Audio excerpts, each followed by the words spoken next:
جو یہ بھی اہل کتاب ہیں، تو ان سے شادی کیوں نہیں جائز ہے؟ تو اس آیت سے آپ سمجھ لیں کہ اہل کتاب سے مراد کوئی قوم ہوتی نہیں ہے، ہر وہ انڈیویجول ہوتا ہے، اور انڈیویجول مل کے جماعت بن سکتی ہے اگر وہ ایمان لے آئے اور تقوی کی روش اختیار کریں۔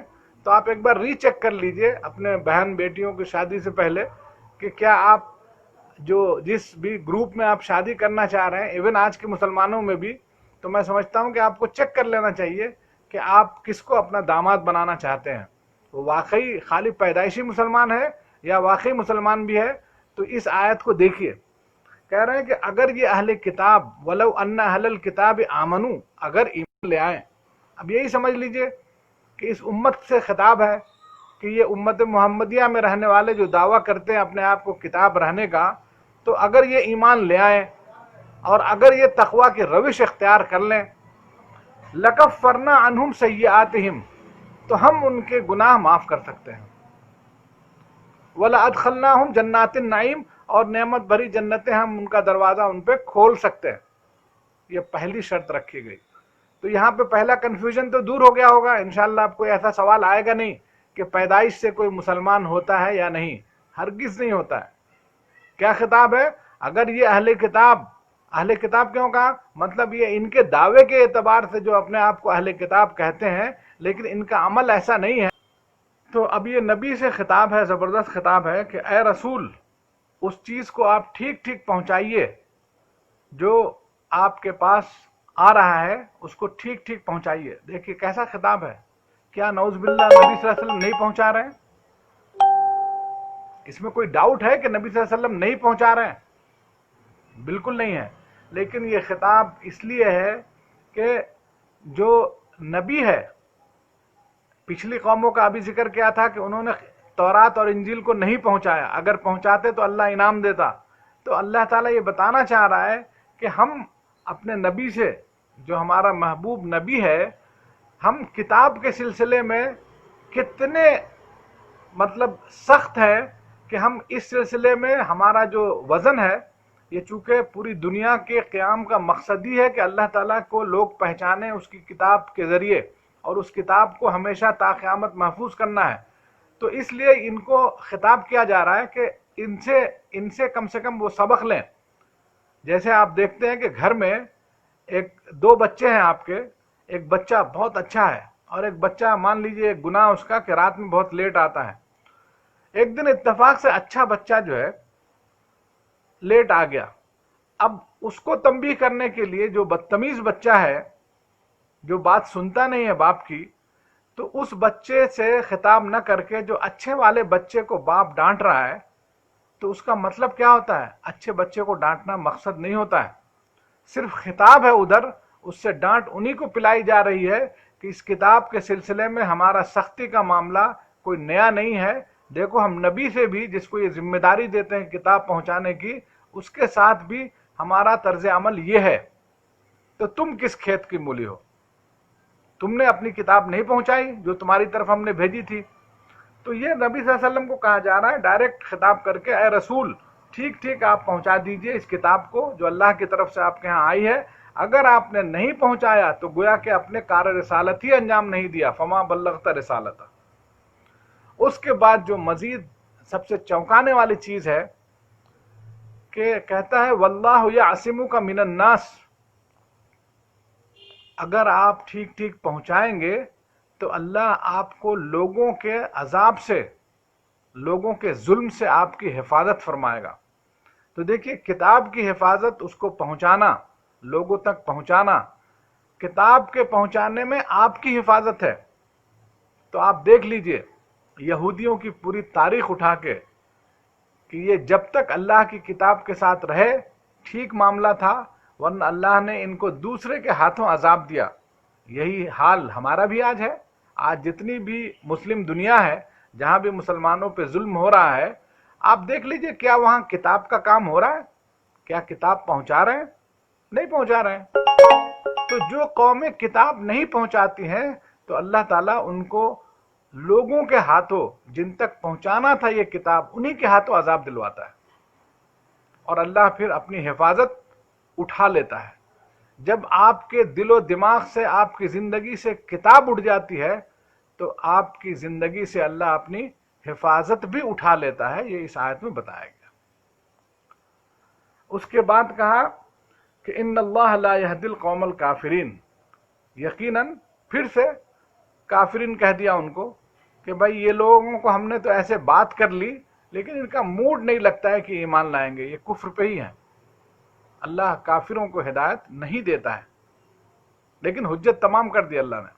اس کے بعد دیکھیے کہتا ہے اے نبی کہو قل یا اہل الکتاب لستم علی شیء، اے اہل کتاب تم کسی چیز پہ نہیں ہو، تم بیس لیس ہو، لستم علی شیء، تم بیس لیس لوگ ہو، تمہاری کوئی بنیاد نہیں ہے۔ جب ہماری کتاب سے تمہارا کوئی رشتہ نہیں ہے تو تمہاری کوئی بنیاد نہیں ہے، تم بے بنیاد لوگ ہو، بے جڑ کے پودے ہو تم لوگ، کہ دیکھنے میں محض ہو لیکن تمہارے جڑیں کہیں زمین سے نہیں ملتی ہیں، تمہاری جڑیں ہماری کتاب سے نہیں ملتی ہیں۔ تو کہا یا اہل الکتاب لستم علی شیء حتی تقیموا التوراۃ والانجیل، پھر اسی بات پہ آ گئے، تمہاری اوقات نہیں ہے اس وقت تک جب تک کہ تم تورات اور انجیل سے اپنا رشتہ نہ دوبارہ وابستہ کرو، صرف اس پہ عمل کرنے کا نہیں، اس کو قائم کرنے کا۔ جو لفظ استعمال کیا ہے وہ تورات اور انجیل پہ عمل کرنے کا نہیں کیا ہے، جو کہ ہم نے آپ کو چونکہ تواصی بالحق اور تواصی بالصبر سورہ عصر سے یہ مضمون چلا آ رہا ہے، اس لیے آج ہم نے اس آیت کا انتخاب کیا کہ حق کی وصیت کرنا ہے۔ یہ حق، یہ کتاب جو آپ کے پاس ہے، اس کو پھیلانا ہے، اور اس کے راستے میں جو تکلیفیں آئیں گی، جو مزاحمتیں ہوں گی، تو اس کے جواب میں آپ کو صبر کرنا ہے۔ تو یہی ہے تواصی بالحق و تواصی بالصبر۔ تو دیکھا آپ نے کہا کہ یا اہل الکتاب لستم علی شیء، کیا اہل کتاب تمہاری کوئی اوقات نہیں ہے، تم بیس لیس ہو۔ تو اگر یہی چیز اگر آپ مسلمانوں پہ رکھ کے یہی سیم سینٹنس بولے کہ مسلمانوں تمہاری کوئی اوقات نہیں، اگر اللہ کی کتاب سے تمہارا رشتہ نہیں ہے، اللہ کی کتاب کو اگر تم زمین پہ قائم نہیں کرنا چاہتے ہو یا نہیں کر رہے ہو اپنے عمل سے، تو تمہارا اس کتاب سے کوئی رشتہ نہیں ہے، اللہ سے کوئی رشتہ نہیں ہے، تم کفر میں ہو۔ لستم علی شیء حتی تقیموا التوراۃ والانجیل وما انزل الیکم من ربکم۔